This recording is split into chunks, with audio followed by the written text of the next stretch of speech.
बाबा बागेश्वर धीरेन्द्र कृष्ण शास्त्री के बचपन के मुस्लिम मित्र बताते हैं कि धीरेन्द्र शास्त्री ने कुरान का भी अध्ययन किया हुआ है और कुरान को लेकर भी उन्होंने कई बार मौलाना से सत्संग और परिचर्चा की।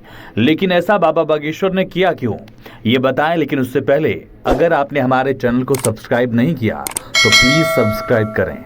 मध्य प्रदेश के छतरपुर में बागेश्वर धाम है। इसके पीठाधीश्वर धीरेन्द्र कृष्ण शास्त्री, जिनको जनता बागेश्वर वाले बाबा बागेश्वर धाम सरकार बागेश्वर महाराज जैसे नाम से जानती है। इनके बारे में दावा किया जाता है कि लोगों की मन की बात बिना कुछ कहे जान जाते हैं। ये इन दोनों विवादों से घिरे जरूर हैं, लेकिन बागेश्वर धाम की पीठाधीश्वर धीरेन्द्र कृष्ण शास्त्री के बचपन के मुस्लिम मित्र डॉक्टर शेख मुबारक बताते हैं कि इनकी दोस्ती काफी पहले हो गई थी। हालांकि शेख मुबारक धीरेन्द्र कृष्ण शास्त्री से उम्र में थोड़े बड़े हैं, जो धीरेन्द्र शास्त्री को बचपन के नाम धीरू से बुलाते हैं। आज से 10 से ज्यादा साल पहले जब बागेश्वर धाम के दरबार में भीड़ नहीं होती थी, ना ही चारों तरफ रोशनी थी, धीरेन्द्र शास्त्री और शेख मुबारक साथ में धाम के आसपास पड़ी बालू के ढेर पर करीब लंबे वक्त तक आराम फरमाते रहे, क्योंकि लेटने के लिए कोई और खास जगह नहीं थी। शेख मुबारक का बाबा जी से ऐसा प्रेम कि रात के वक्त भी अगर चाय के लिए दूध ना हुआ तो गड़ा गांव से 10 किलोमीटर दूर गंज गांव तक दूध लेने जाया करते थे। तो कुछ ऐसी ही दोस्ती है बाबा जी की शेख मुबारक के साथ। साल बीते, समय बीता, बाबा प्रसिद्ध हो गए, शेख मुबारक वही रह गए। शेख मुबारक से बाबा के बुलडोजर वाले बयान पर राय जानने की कोशिश की गई तो उन्होंने कहा, वो सुनकर एक वक्त हम चौंक गए। मुबारक का कहना था कि कुछ ऐसी चीजें होती हैं जैसे चुनाव के वक्त 15 लाख का मामला सुना होगा आपने। जब इस मुद्दे की हकीकत पता चली तो पता चला कि एक जुमला है। कुछ जुमले मंच पर जाने के बाद देने ही पड़ते हैं। जुमले जैसा मैटर मुझे लगा, जो भी वक्त मंच पर पहुंच जाता है तो फिर कुछ न कुछ कहना ही होता है। इस दौरान शेख मुबारक ने कहा, ठीक है, सनातनी है महाराज जी तो उन्हें बोलना पड़ता है, सनातनियों के लिए कहना पड़ता है, इसमें कोई खास बात नहीं है।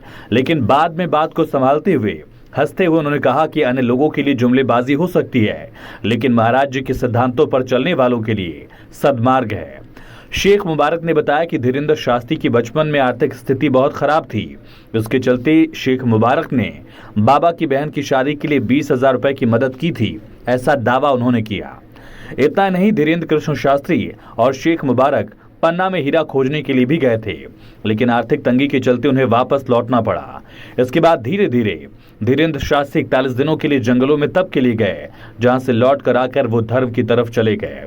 शेख मुबारक बताते हैं कि धीरेन्द्र शास्त्री ने कुरान का भी अध्ययन किया हुआ है और कुरान को लेकर भी उन्होंने कई बार मौलानाओं से सत्संग और परिचर्चा भी की है। शेख मुबारक बताते हैं, मेरी और महाराज की पहली मुलाकात 13 साल पहले एक दोस्त के घर हुई। ये मुलाकात अचानक और बड़ी दिलचस्प थी। मैं छतरपुर की ओर से अपने घर चंद्रनगर के चुरारण गांव लौट रहा था। तेज बारिश होने लगी। रास्ते में 2 सरक्की घोष के घर रुका। यहाँ पहले से 12 साल के लड़के धीरेन्द्र बैठे थे। मैं धीरेन्द्र से 6 साल बड़ा हूँ। मैंने रिक्की से पूछा कि आधार कार्ड बनाने का उसका काम कैसा चल रहा है। रिक्की ने कहा, किसी की झूठी शिकायत पर एसडीएम ने काम बंद करा दिया। शेख मुबारक ने कहा कि जनता का क्या, जनता ने तो माता सीता और भगवान राम की भी परीक्षा ली थी, जनता किसी की भी नहीं हुई। ये बात वहां बैठे धीरेन्द्र को अच्छी नहीं लगी। 12 साल के धीरेन्द्र शास्त्री बोले, तुम्हें ऐसा नहीं बोलना चाहिए। वो इतना नाराज हुए कि कहने लगा कि मैं तुम्हें देख लूंगा। कुल मिलाकर दोनों के बीच गर्मा गर्मी हो गई। हरकी ने बीच बचाकर चुप कराया। 2 दिन बाद धीरेन्द्र शास्त्री ने लड़ने के हिसाब से शेख मुबारक को फोन किया।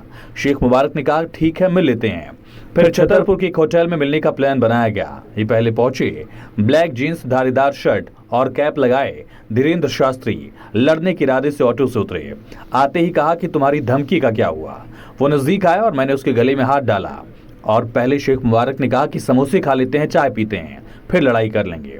धीरेन्द्र शास्त्री ने भी शेख मुबारक का ऑफर एक्सेप्ट किया और समोसे खाने के साथ ही उनका झगड़ा खत्म होकर दोस्ती में बदल गया। इतनी सी उम्र में धीरेन्द्र शास्त्री के जोश ने शेख मुबारक को इम्प्रेस कर दिया था। मुबारक कहते हैं कि मुझे पता था कि सिर पर शिखा रखने वाला ये गरीब ब्राह्मण राम कथा जानता है, और यहीं से दोनों की दोस्ती आगे बढ़ती चली गई। दोस्तों, अगर आपको ये वीडियो पसंद आया हो तो प्लीज हमारा चैनल सब्सक्राइब करें।